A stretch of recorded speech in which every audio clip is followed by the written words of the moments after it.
ध्यान रखना भाई। रुक जाओ तो बताओ। हाँ बेटा, ये आपका जो क्वेश्चन हैगा वर्गमूल 2 एक अपरिमेय संख्या है।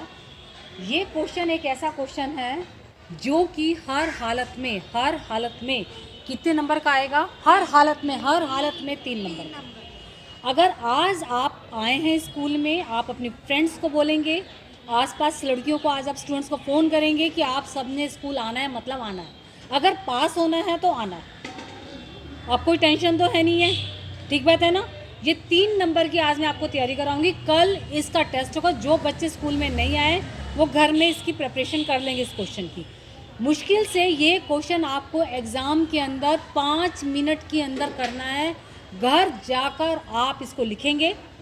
अगर आपका लिखते समय टाइम इसको लिखने में 6 मिनट लग रहे हैं तो आप उसको काट देंगे, क्योंकि इसका आंसर 6 मिनट में नहीं आएगा। 36 क्वेश्चन अगर आपके एग्ज़ाम में आ रहे हैं तो आप कैसे करोगे 3 घंटे में? आप एक क्वेश्चन को क्या नाम है 25 मिनट में करोगे, एक क्वेश्चन को ही आप 25 मिनट में करोगे। समझ रहे हो मेरी बात को? Is it okay? तो इसका मतलब क्या है, आपको एक क्वेश्चन की, हर क्वेश्चन की प्रैक्टिस आपकी मैक्सिमम टाइम कितना? 3 नंबर का क्वेश्चन 5 मिनट से ज़्यादा नहीं। Is it okay? अगर आप इसको 2 बार लिखेंगे, 3 घड़ी रख कर लिखेंगे, घड़ी लिख कर आप प्रैक्टिस, घड़ी लिख कर आप प्रैक्टिस करेंगे, घड़ी लिख कर आप प्रैक्टिस करेंगे, ठीक है ना? समझ रहे हो मेरी बात को? अब आप देखिएगा, ये आपका एग्जामिनेशन का क्वेश्चन करा रही हूँ, बोर्ड का क्वेश्चन करा रही हूँ, और डंके की चोट पर बोल रही हूँ 3 नंबर का क्वेश्चन आएगा जो कि आएगा। पास होने के लिए कितने बच्चे तैयार हैं जो सोच रहे हैं मैडम हम 11th में चले जाएं, भले कुछ भी हो? क्यों आप इंटरेस्टेड नहीं? जो आपका हाथ इतना ही जा रहा है, ये हाथ उठ नहीं रहा, कोई पंगा है? चलिए हाथ नीचे करिए। अब आप देखिए पहला क्वेश्चन क्या है, सिद्ध कीजिए आपके कोर्स में वर्गमूल 2 है, आपके कोर्स में वर्गमूल 3 है, आपके कोर्स में वर्गमूल 5 है, ठीक है। अब आप देखिए आपका क्या है, सिद्ध कीजिए वर्गमूल 2 एक, इसको बीच में देखते रहना, सिद्ध कीजिए वर्गमूल, लेकिन पहले ब्लैक बोर्ड को देखना है। सिद्ध कीजिए वर्गमूल 2 एक अपरिमेय संख्या है। तो आपने इसको स्टेप में याद करना है। आपने क्या ध्यान में रखना है? आपने कहना है उल्टा चलना है। आपने क्या चलना है? उल्टा चलना है। माना वर्गमूल 2 एक परिमेय संख्या है, और परिमेय संख्या क्या होती है? जो बटे के रूप में हो। परिमेय संख्या क्या होती है? जो बटे के रूप में। माना वर्गमूल 2 एक परिमेय संख्या है, अतः वर्गमूल 2 एक परिमेय संख्या है, तो परिमेय संख्या की परिभाषा क्या है? वर्गमूल 2 बराबर में p बटा क्यू। वर्गमूल 2 बराबर में p बटा क्यू, क्योंकि आप मान रहे हो परिमेय संख्या है, तो परिमेय संख्या किसके रूप में होती है? बटे के रूप में। किसके रूप में होती है? या तो शबाना मैडम को देख लो या मुझे देख लो। इतने दिनों के बाद एक प्रॉपर क्लास हो रही, तब भी ध्यान ब्लैक बोर्ड पर नहीं है। माना अतः वर्गमूल 2 परिमेय संख्या, अतः वर्गमूल 2 बराबर है p बटा क्यू, जहाँ p तथा q पूर्णांक है, q is not equal to 0। ये आपको बटे में करने के बाद ये डेफिनेशन लिखनी है, और साथ में ये लिखना है तथा p तथा q सह अभाज्य संख्या है। ये सह अभाज्य संख्या क्या होती है? सह अभाज्य संख्या वो संख्या होती है जो केवल अपने आप से भाग होती है, यानी जिनका उभयनिष्ठ गुणनखंड केवल कितना हो? 1। जैसे 2 और 3। 2 और 3 क्या है? सह अभाज्य संख्या। 2 किसके पारे से जाएगा? अपने आप से। 3 किसके पारे से जाएगा? अपने आप से, ठीक है ना। तो इसका मतलब 2 को अगर मैं लिखती हूँ तो मैं लिखूंगी 2 को लिखूंगी 2 बराबर 2 गुना में 1। 3 को लिखूंगी तो कैसे लिखूंगी? 3 गुना में 1। 5 को लिखूंगी तो कैसे लिखूंगी? 5 गुना में 1। यानी जिनका उभयनिष्ठ गुणनखंड केवल क्या है? 1, जिसमें कॉमन क्या है? 1, जिसमें कॉमन क्या है? 1। तो अब हम क्या कह रहे हैं? माना वर्गमूल 2 एक परिमेय संख्या है। परिमेय संख्या, तो परिमेय संख्या की डेफिनेशन, यानी वर्गमूल 2 बराबर p बटा क्यू, जहाँ p और q पूर्णांक है, q नॉट इक्वल टू 0, यानी जो परिमेय संख्या होती है उसका हर कभी भी 0 के बराबर नहीं होता। क्यों? अगर 0 के बराबर होगा तो ये क्या हो जाती है? इन्फिनिटी। क्या हो जाती है? ये इन्फिनिटी। इसका कोई मान नहीं होता है। 0 बटा 2 तो चलेगा, 0 बटा 2 0, 0 बटा 5 0, लेकिन कभी भी हर में 0 नहीं है। जब आप एग्जाम में इतनी डेफिनेशन लिखेंगे तो आपको आधा नंबर मिल गया। इसको आपने याद कर लेना है। क्या? माना वर्गमूल 2 एक परिमेय संख्या है, अतः वर्गमूल 2 बराबर p बटा क्यू के, जहाँ p और Q पूर्णांक है, Q नॉट इक्वल टू 0 तथा P और Q से अभाज्य संख्या है, अर्थात मैंने डेफिनेशन लिख दी, अर्थात P और Q का एक के अतिरिक्त उभयनिष्ठ गुणनखंड नहीं है। पहले बताओ इतना समझ में आया? ये आपका हुआ सारा स्टेप फर्स्ट। अगर आप एग्जाम में इतना लिखते हो तो आपको कितने नंबर मिल जाएंगे? आधा नंबर। कितने नंबर मिल जाएंगे आपको? पहले तो यहाँ तक क्लियर हो गया, सबको समझ में आ गया। Is it okay to all of you?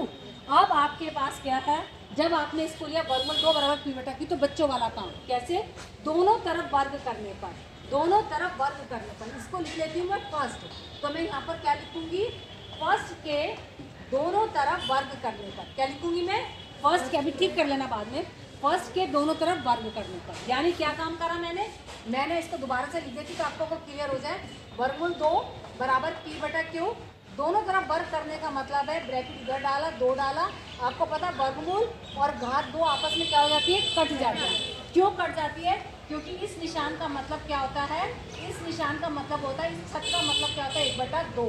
क्या मतलब होता है इसका?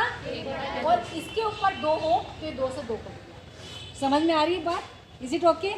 तो अब क्या हुआ? ये 2 से 2 कट गया, क्या बचा यहाँ पर? 2 बराबर पी स्क्वायर बटे में क्यू स्क्वायर। मेरी तरफ मत देखिए, ब्लैक बोर्ड पर देखिए। अब क्या काम करा? क्यू स्क्वायर को तो मैं उधर ले गई, हर में था तो उधर चला गया। इस 2 को मैं कहाँ पर ले गई? बटे में। कहाँ पर ले गई मैं? तो क्यू स्क्वायर बराबर पी स्क्वायर बटा 2। अगर आप इतना स्टेप करते हो तो आपको फिर से आधा नंबर मिलेगा। पहले बताओ समझ में आया या नहीं आया? क्लियर हो गया? 1 नंबर पक्का हो गया 3 में से।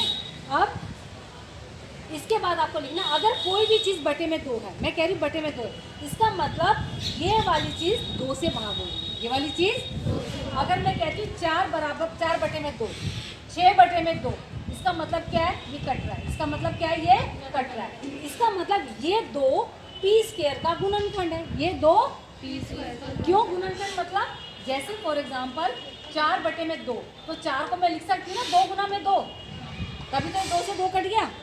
समझ में आई बात? तो ये लाइनें आपको रटनी है, याद करनी है कैसे लिखनी है, कोमा कहाँ आना, ये ऐसे की ऐसे लिखोगे आप। तो क्या लिखा? इसके बाद 2 पी स्क्वायर बटे में 2, यानी 2 कॉमा पी स्क्वायर का गुणनखंड है। ये लाइन समझ में आ गई? ये ऐसी की ऐसी याद करनी है, ऐसी की ऐसी समझ में भी आ गया होगा। अब अगर ये इसका गुणनखंड है, ये 2 पी स्क्वायर का गुणनखंड है, तो 2 पी स्क्वायर को विभाजित करेगा। मैंने आपको काट कर बता दिया। जब ये घात 2 को विभाजित करे तो अकेले को भी विभाजित करेगा। अगर मान लो मैं कहती हूँ ये 2 4 को कर रहा है, तो अगर मैं 2 लिखती हूँ तो ये 2 को भी तो करेगा, क्योंकि 4 कहाँ से आया? 2 की घात 2 से तो 4 आया है।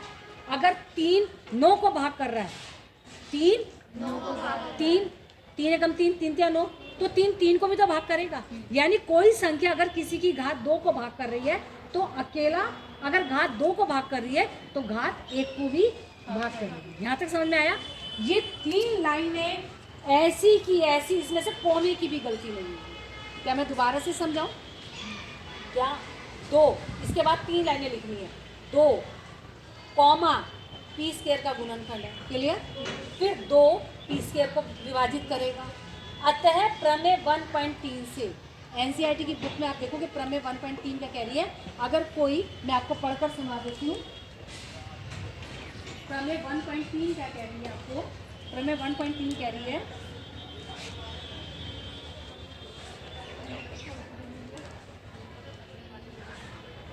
ये है प्रमेय 1.3।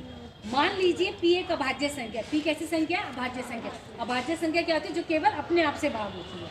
P अगर एक अभाज्य संख्या है तो यदि P a स्क्वायर को विभाजित करती है, यानी किसी की घात 2 को विभाजित करती है, तो घात 1 को भी करेगी, तो वो a को भी विभाजित करेगी, जहाँ एक धनात्मक पूर्णांक है। धनात्मक पूर्णांक मतलब 1 2 3 4 पॉजिटिव नंबर। माइनस पूर्णांक क्या होंगे? -1 -2 -3 -8। धनात्मक पूर्णांक क्या होंगे? 1 2 3 4, 0 1 2 3 4। समझ में आ गई बात? समझ, इज इट ओके? यहाँ तक समझ में आ गया? तो आप देखो, पहले ही आपको डेफिनेशन ऐसी कैसी याद करनी है, दूसरे स्टेप में घात 2 करना है, काटापीटी करनी है, 2 से 7 काटनी है, फिर 2 पी स्क्वायर क्यू स्क्वायर लिखना है, इसको इधर लेकर जाना है, इसको इधर लेकर जाना है। इतना सेकंड पार्ट हो गया। थर्ड पार्ट में आपने तीनों लाइन लिखी। समझ में आया या नहीं आया? अब आगे क्या है? अब यहाँ पर माना P बराबर 2m, आप कहोगे मैडम 2m क्यों लिखा, 3m क्यों नहीं लिखा? क्यों? हमारा क्या, हम किससे भाग कर रहे हैं? 2 से। तो 2 का मल्टीपल, तो क्या होगा? 2 का मल्टीपल। इसलिए हमने यहाँ पर क्या लिखा? 2m। क्या लिखा यहाँ पर हमने? 2m। माना p बराबर 2m जहाँ m एक पूर्णांक। यहाँ तक समझ में आ गया? अब अतः फर्स्ट माने ये मेरा, मैंने इसको क्या करा था? फर्स्ट इसको माना था ना मैंने, तो अब मैं इसको क्या मान रही हूँ? सेकंड। तो मैं यहाँ पर क्या करूँगी? सेकंड में। क्या करूँगी मैं यहाँ पर? सेकंड में। अतः सेकंड में p बराबर 2m रखने का, यानी पहले तो मैंने इसको लिखा, पहले तो मैंने क्या काम करा? इसको ऐसी कैसे लिखा, देख रहे हो आप? इसको मैंने लिखा ऐसी कैसी। अब p की जगह मैं क्या रखूंगी? p का मान क्या रखा मैंने? 2m। क्या रखा मैंने? 2m। अब 2 की घात 2 कितनी हो गई? 4। m की घात 2 ऐसी की ऐसी, ये 2 ऐसी की ऐसी। अब ये क्या हुआ? 2 से 2 कट गया, 2 एकम 2, 2 दूनी 4, क्या बच गया? 2m बच गया, यानी q स्क्वायर बराबर 2m स्क्वायर। फिर से इस 2 को किस में लेकर आए हम? बटे में। किस में लेकर आए हम? बटे में। जैसे q को इधर लेकर गए थे, 2 को बटे में लेकर आए थे, ऐसे क्या काम करा? ये 2m स्क्वायर के साथ है, मगर मेरा ओरिजिनल क्वेश्चन किस में चल रहा है? p और q में। किस में चल रहा है मेरा? p और q में। तो मैंने क्या काम करा? मैंने 2 को बटे में लेकर आई, तो मेरा क्या बन गया? q स्क्वायर बाई 2 बराबर m स्क्वायर। अब जो ये तीनों लाइनें इधर लिखी हैं, सेम तीनों लाइनें किसके लिए लिखनी है? q के लिए। अब उधर मत देखना, कैसे लिखोगे? दिस इम्प्लाइज 2 q स्क्वायर को विभाजित गुणनखंड है। दिस इम्प्लाइज 2 q स्क्वायर को विभाजित करेगा।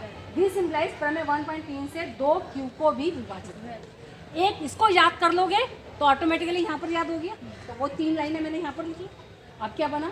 इसको हमने फर्स्ट सेकंड, इसको क्या देते हैं? फर्स्ट वो है, सेकंड ये, तो इसको मैं क्या देती हूँ? थर्ड। क्या देती हूँ मैं इसको?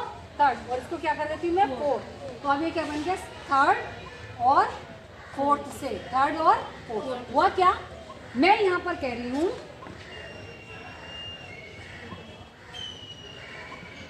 थर्ड और फोर्थ से, मैं यहाँ पर थर्ड में कह रही हूँ 2 p को भाग करेगा, 2 p को भाग करेगा। फोर्थ में क्या कह रही हूँ? 2 q को भाग करेगा। इसका मतलब p और q में एक के अलावा 2 भी गुणनखंड होंगे, तभी तो भाग करेगा, तभी तो पहले क्या, और मैंने यहाँ पर क्या कहा? p और q में एक के अलावा कोई गुणनखंड नहीं है। और यहाँ पर क्या कह रही हूँ? 2 p को भाग करेगा। 2 p को कब भाग करेगा? जब p 2 के रूप में होगा ना, यानी p का मान होगा, p का मान क्या होगा? 4 हो सकता है। p का मान क्या हो सकता है? 6 हो सकता है। p का मान क्या होगा? 8 हो सकता है। तो 4 को कैसे लिखूंगी? 2 गुना में 2। 6 को कैसे लिखूंगी? 2 गुना में 3। 8 को कैसे लिखूंगी? 2 गुना में 4। इसी तरह से q मेरा है, q भी मेरा, वो मैं यहाँ पर कह रही हूँ ना 2 q को भाग करेगा। तो 2 q को कब भाग करेगा? जब q की शक्ल क्या होगी? 2 के पहाड़े की, यानी q भी क्या होगा? 4 होगा। 2 गुना में 2, q मेरा क्या हो सकता है? 10 हो सकता है, यानी 2 गुना में 5। तो इसका क्या मतलब हो गया? इसका तो ये मतलब हो गया, अगर p 2 p को भाग कर रहा है, 2 q को भाग कर रहा है, तो p और q के गुणनखंड क्या हो गए? 2 हो गया ना गुणनखंड। लिखा था मैंने यहाँ पर, लिखा था बेटा 2 p स्क्वायर का गुणनखंड है, और यहाँ पर क्या लिखा है? 2 q स्क्वायर का गुणनखंड है। और मैं यहाँ पर क्या कह रही हूँ? एक ही गुणनखंड है, और कोई गुणनखंड नहीं। और यहाँ पर क्या कह रही हूँ? 2 गुणनखंड है। यहाँ पर क्या कह रही हूँ? 2 गुणनखंड। और यहाँ पर क्या कह रही हूँ? नहीं है। और यहाँ पर कह रही हूँ है। तो इसका मतलब हमारी कल्पना गलत है, हमारी कल्पना गलत है। p व q का उभयनिष्ठ गुणनखंड 2 भी है, जबकि p व q सह अभाज्य संख्या है। अतः हमारी कल्पना गलत है। अतः वर्गमूल 2 एक परिमेय संख्या है। अतः वर्गमूल 2 कि हमारी कल्पना कौन सी गलत है? कि वर्गमूल 2 एक, कौन सी कल्पना गलत है? कि वर्गमूल 2 एक परिमेय संख्या। हमने गलत माना था ना, माना वर्गमूल 2 एक परिमेय संख्या। अब मैं पहले तो कितने बच्चों को समझना, क्लियर हो गया? बेटा से बंद कर।